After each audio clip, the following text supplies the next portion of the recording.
Welcome to Blizzard Fire. We hope this video helps fire up your solution. In this video, I will explain how to change the coolant in your Subaru Outback.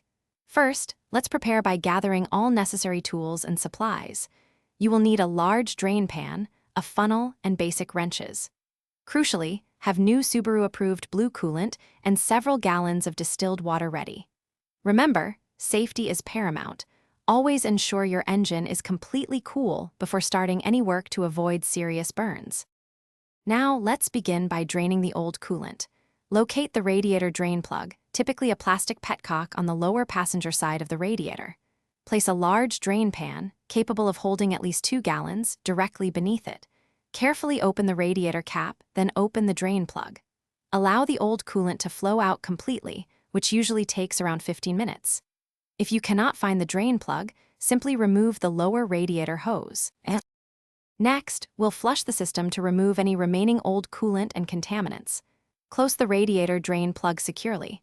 Refill the entire cooling system with distilled water. Start your engine and let it run for about 10 minutes with the heater set to its highest temperature. This circulates the water. Then, drain the distilled water.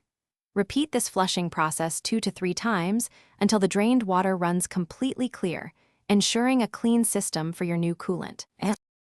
Finally, it's time to refill your system with fresh coolant. Close the drain plug. Slowly pour in the new Subaru-approved blue coolant using a spill-free funnel to prevent air pockets. Fill the overflow reservoir to the full line and replace the radiator cap.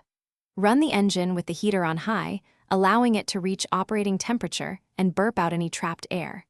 After a short test drive, check the coolant level and top off if necessary. Thanks for watching. If you found this helpful, don't forget to like and subscribe.